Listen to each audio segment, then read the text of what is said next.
নমস্কার, সোজা সাপটা সুব্রতয়ে আপনাদের স্বাগত জানাই।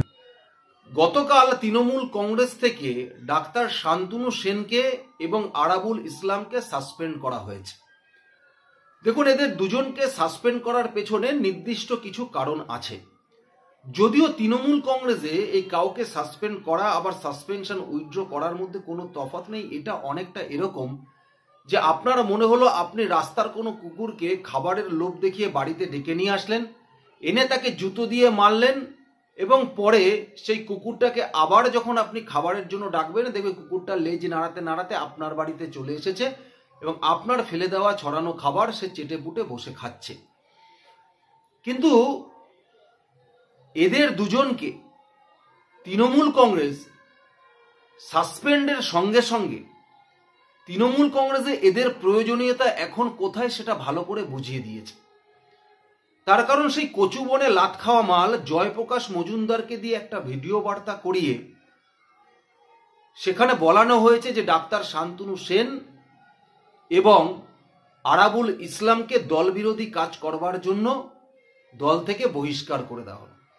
আমার মনে হয় সর্বকালের সেরা অপমান যদি ডাক্তার শান্তনু সেন এবং আরাবুল ইসলামকে করা হয় সেটা হচ্ছে জয়প্রকাশ মজুমদারকে দিয়ে ভিডিও বার্তা করানো। কিন্তু এদেরকে বহিষ্কারের পেছনে উদ্দেশ্যটা কি, কারণটা কি? আরাবুলের ক্ষেত্রেও নির্দিষ্ট কিছু উদ্দেশ্য বা কারণ আছে এবং ডাক্তার শান্তনু সেনের ক্ষেত্রেও নিজস্ব কিছু উদ্দেশ্য এবং কারণ আছে। আরাবুলের উদ্দেশ্য এবং কারণের পেছনে আমি আসছি, তার আগে আপনাদের বলি যে ডাক্তার শান্তনু সেন অনেক দিনে ধরেই পিসিআর ভাইপোর যে খেলা, সেই খেলাটা ধরে ফেললেও নিজেকে এটা বিশ্বাস করাতে পারেননি যে এত বড় খেলা পিসিআর ভাইপোর মধ্যে হতে পারে। আরজিকর ঘটনা নিয়ে যখন শান্তনু সেন মুখ খুলেছিলেন, সেই সময় দাঁড়িয়ে শান্তনু সেনের একটা কথা বারবার তৃণমূল কংগ্রেসের কানে বেজেছে।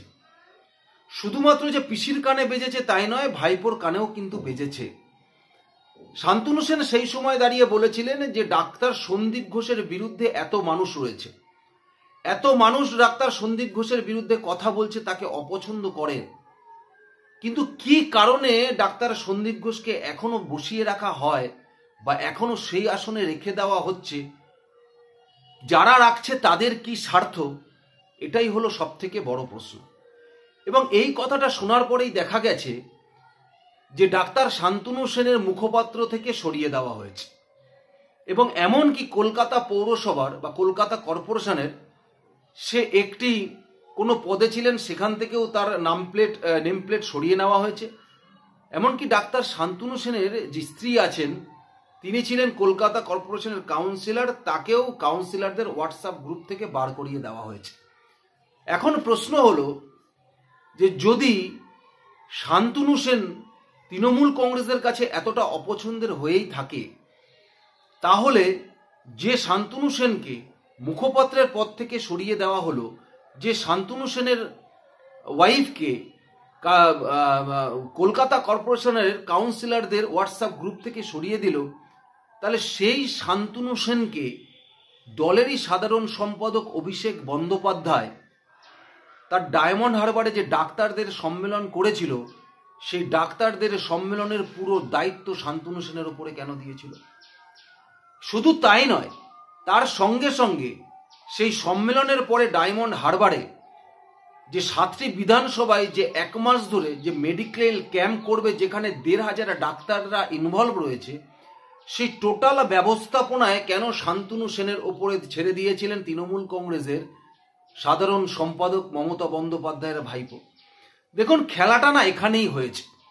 আরজিকরের আর্থিক দুর্নীতি নিয়ে শান্তনু সেন মুখ খুলেছে, কিন্তু শান্তনু সেন কল্পনা করতে পারেনি বা ভাবতে পারেনি যে এই আরজিকরের আর্থিক দুর্নীতির পিছনে সরাসরি যোগ আছে তৃণমূল কংগ্রেসের সেকেন্ড ইন কমান্ডের। অবশ্য তিনি বুঝতে পারলেও পরবর্তীকালে শুধুমাত্র নিজের জায়গা ধরে রাখার জন্য, নিজেকে অভিষেকের অনুগত্য সৈনিক হিসাবে দেখানোর জন্য এ কথা তিনি নিজে বুঝতে পারলেও কিন্তু স্বীকার করেননি। অবশেষে তিনি বুঝতে পেরেছিলেন যে কোনো না কোনো কারণে যখন তৃণমূল কংগ্রেসের সেকেন্ড ইন কমান্ড তাকে ডায়মন্ড হারবারে এইসব কাজের দায়িত্ব দিচ্ছে, তাহলে যে মুখপাত্রের পদ থেকে তাকে সরিয়ে দেওয়া হয়েছে, যে কলকাতা কর্পোরেশনের একটা পদ থেকে তাকে সরিয়ে দেওয়া হয়েছে, এমনকি যে এনআরএস এ রোগী কল্যাণ সমিতির সভাপতির পদ থেকে তাকে সরিয়ে দেওয়া হয়েছিল, যেখানে সরকারি প্রতিনিধি হিসেবে রাজ্য মেডিকেল কাউন্সিল থেকে তাকে সরিয়ে দেওয়া হয়েছিল, তাহলে যদি অভিষেক বন্দ্যোপাধ্যায়ের অনুগত্য হিসেবে থাকা যায় তাহলে তো সে সেই জায়গাগুলো আবার ফিরে পাবে। কিন্তু খুব অদ্ভুতভাবে দেখুন, যে দলের সেকেন্ড ইন কমান্ড তাকে ডায়মন্ড হারবারের ডাক্তারদের সম্মেলনের দায়িত্ব দেয় এবং সেখানে দাঁড়িয়ে ঘোষণা করে কলকাতার বুকে 5,000 ডাক্তার নিয়ে তিনি সম্মেলন করবেন, সেই সম্মেলনে শান্তনু সেনের দায়িত্ব আছে জানার পরেও তৃণমূল কংগ্রেসের উপর মহল থেকে শান্তনু সেনের কাছে ফোন আসে এবং তাকে সেখানে যেতে বারণ করা হয়। তারা খুব ভালো করেই জানে যে যখন সেকেন্ড ইন কমান্ড তাকে ডেকেছেন এবং তিনি সেই ভাইপোর অনুগত, সুতরাং ভাইপোর কথা মতো তিনি সেখানে যাবেই এবং ভাইপোর কথা মতো তিনি, ভাইপোর নির্দেশ মতো তিনি কাজ করবেন। কিন্তু তারপরেও তৃণমূল কংগ্রেসের রাজ্য স্তর থেকে তাকে সেখানে যেতে নিষেধ করা হয় এবং সে সেই কথাকে উপেক্ষা করে, সেই নিষেধকে উপেক্ষা করে সে কিন্তু তৃণমূল কংগ্রেসের সেই সেকেন্ড ইন কমান্ডের ডাকা সেই ডাক্তারি সম্মেলনে শুধু উপস্থিতি থাকেনি, তিনি সশরীরে উপস্থিত থেকে সেই সম্মেলনে সেই ডাক্তারদের জোগাড় করা থেকে শুরু করে এমনকি পরবর্তীকালে যে 7টা বিধানসভা নিয়ে যে সেবাশ্রয় যে কার্যকলাপ তিনি পরিচালনা করেছিলেন সে তাতেও কিন্তু অংশগ্রহণ করেছেন, সেই ডাক্তারদের তিনি সেখানে জোগাড় করেছেন। এবং এখানে দাঁড়িয়েই দলগতভাবে যখন তার নির্দেশ ছিল যে সে সেখানে যাবে না, তারপরেও যখন সে গেছে তার মানে তিনি দলের নির্দেশ ভঙ্গ করেছেন, দলের শৃঙ্খলা ভঙ্গ করেছে, এটা দেখিয়ে তাকে সাসপেন্ড করে দেওয়া হলো দল থেকে। কিন্তু কিছুদিন আগেই ভাইপো এবং পিসির সঙ্গে রাজ্য সভাপতির একটি বৈঠক হয়েছে কাকে রাখবে কাকে সরাবে সেই নিয়ে। তাহলে যখন সেখানে দাঁড়িয়ে তৃণমূলের সেকেন্ড ইন কমান্ড তথা সাধারণ সম্পাদকের যে দায়িত্ব দিয়েছে সেই দায়িত্বে ডাক্তার শান্তনু সেন গেছে বলে দলবিরোধী হয়েছে, এটা তো কখনো হতে পারে না। তাহলে দলবিরোধী কোনটা? দলবিরোধী হচ্ছে দলের সাধারণ সম্পাদকের কর্মসূচিতে যাওয়ার জন্য সেই দলের রাজ্য সভাপতির জায়গা থেকেই তার কাছে নিষেধ আছে যে সেখানে যেতে পারবে না, তারপরেও যখন সেখানে গেছে তাকে দল থেকে সাসপেন্ড করে দেওয়া হয়েছে। কারণ দেখুন, ডাক্তার শান্তনু সেন এই যে তৃণমূল কংগ্রেসের এই যে আরজিকর এবং স্বাস্থ্য ভবনের টোটাল স্বাস্থ্য পরিষেবার ক্ষেত্রে যে আর্থিক দুর্নীতি রয়েছে, সেই আর্থিক দুর্নীতি সংক্রান্ত বিষয়ে অনেকদিন ধরেই ডাক্তার শান্তনু সেন জেনে গেছিলেন। এবং দেখুন, সন্দীপ ঘোষকে প্রিন্সিপাল করে সেখানে বসানোর পরে সন্দীপ ঘোষ এককভাবে প্রভাব আরজিকরে খাটিয়েছে। এমনকি ডাক্তার শান্তনু সেনও কিন্তু সেখানে কোণঠাসা হয়ে গেছিলেন, এমনভাবে কোণঠাসা হয়েছিলেন যেখানে দাঁড়িয়ে তৃণমূলের ওপরতলার নেতৃত্বরা বুঝতে পেরেছিলেন, বা বলতে পারেন ব্যানার্জি পরিবারই বুঝতে পেরেছিলেন যে শান্তনু সেনকে দিয়ে টাকা ইনকাম করা যাবে না, টাকাটা ইনকাম করতে গেলে সন্দীপ ঘোষকে দিয়েই করতে হবে। সুতরাং শান্তনু সেনকে কোণঠাসা করে রেখে ওখানে সন্দীপ ঘোষের রাজত্ব কায়েম করা হয়েছিল। তারপরে দাঁড়িয়েও শান্তনু সেন মুখ বন্ধ করে বসেছিলেন কেন? ভেবেছিলেন রাজ্যসভার সাংসদের টিকিটটা পাবেন, কিন্তু সেটা পায়নি। পরবর্তীকালে তিনি ভেবেছিলেন যে বিধাননগর উপনির্বাচনের হয়তো তিনি টিকিটটা পাবেন, তারপরেও কিন্তু তিনি পায়নি। নয় না, ভাবুন যে আরজিকর মেডিকেল কলেজে তার মেয়ে পড়ে, সেই মেয়ে, নিজের মেয়ে অপমানিত হওয়ার পরেও সেই ডাক্তার শান্তনু সেন মুখ বন্ধ করে রেখেছিল। খুলেছে কখন মুখ? যখন আরজিকরের ঘটনা নিয়ে যখন সমস্ত কিছু মানুষের সামনে প্রকাশ্যে চলে আসে, তখন হতে পারে পরিবারের চাপে, মেয়ের চাপে বা বউয়ের চাপে শান্তনু সেন মুখ খুলতে বাধ্য হয়েছিলেন। কিন্তু সেই পরিস্থিতিতে দাঁড়িয়ে তৃণমূল কংগ্রেসের এই ব্যানার্জি পরিবার যে শুধুমাত্র লেনদেনটাই খুব ভালো করে বোঝে এবং পিসি ভাইপোর সম্পর্ক যে অটুট রয়েছে, সুতরাং তারা যে নিয়ম করে কাকে রাখতে হবে কাকে ছাড়তে হবে এটা তারা খুব ভালো করে বুঝতে পারছেন। সুতরাং পিসি ভাইপোর মাঝখানে, সম্পর্কের মাঝখানে বুঝতে পেরেও কিছু করার ছিল না ডাক্তার শান্তনু সেনের। অবশেষে ডাক্তার শান্তনু সেনকেই বলি দেওয়া হলো।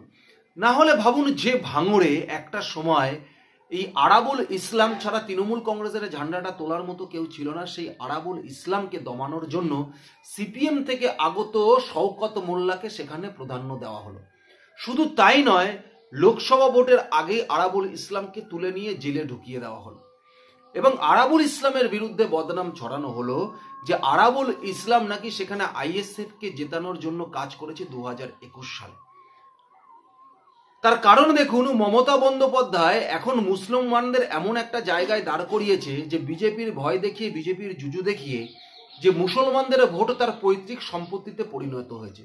সুতরাং মুসলমানদের মধ্যে সেখানে আরাবুল ইসলামের মধ্যে একটা কেন 5টা নেতাকেও যদি তিনি সাসপেন্ড করে বা ছেড়ে দেয়, সেক্ষেত্রে মুসলিম ভোট ব্যাংকে খুব একটা এফেক্ট মমতা বন্দ্যোপাধ্যায়ের পড়বে না। এটা মমতা বন্দ্যোপাধ্যায় খুব ভালো করে জানে, খুব ভালো করে জানে। সুতরাং সেখানে যে আরাবুল ইসলাম জন্মলগ্ন থেকে তৃণমূল কংগ্রেসটা করেছে, সেখানে দাঁড়িয়ে ওইখানে ভাইপোর প্রভাবকে বজায় রাখবার জন্য, শওকত মোল্লার আধিপত্য বজায় রাখবার জন্য ওখানে আরাবুল ইসলামকে 10 থেকে সাসপেন্ড করিয়ে এটাকে দেখিয়ে দেওয়া হলো যে ওখানে শওকত মোল্লার কথাই হবে শেষ কথা। এবং শওকত মোল্লা কার ছায়াসঙ্গী? শওকত মোল্লা একমাত্র ভাইপোর ছায়াসঙ্গী, এটা প্রত্যেকেই জানে। সুতরাং শওকত মোল্লাকে দিয়েই যেরকম ডায়মন্ড হারবারের কিছু অংশের নির্বাচন সংগঠিত হয়েছে, আবার সেরকম ভাবে শওকত মোল্লাকে দিয়ে যাদবপুর লোকসভার নির্বাচনও কিন্তু মমতা বন্দ্যোপাধ্যায় করিয়েছে। তাই সেই শওকত মোল্লাকে প্রকাশ্য প্রশাসনিক সভায় বোম বাঁধেন মমতা বন্দ্যোপাধ্যায় বলার পরেও সেই শওকত মোল্লার আধিপত্য বজায় রাখবার জন্য আরাবুল ইসলামকে দল থেকে সাসপেন্ড করায়।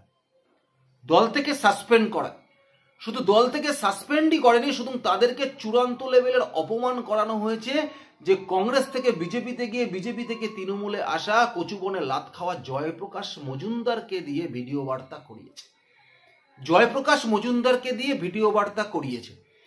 সুতরাং আপনাদের কি মনে হয়, এটা কি পিসি ভাইপোর খেলা, নাকি পিসি আর ভাইপোর মধ্যে কোথাও দ্বন্দ্ব তৈরি হয়েছে, যে যার কারণে অভিষেক বন্দ্যোপাধ্যায়ের ঘনিষ্ঠ যখনই কেউ হচ্ছে তার বিরুদ্ধে কোনো রকম ব্যবস্থা গ্রহণ করা হচ্ছে? কারণ সেই ডাক্তারি সম্মেলনে যোগ দেওয়ার জন্য শান্তনু সেনের কাছ থেকে তারা নিরাপত্তা সরিয়ে নেওয়া হয়েছিল।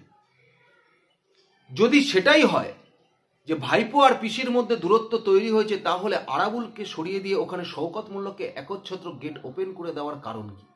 আপনাদের কি মনে হয়? অবশ্যই আপনারা সেটা আমাকে কমেন্টস বক্সে জানাবেন। ধন্যবাদ, নমস্কার।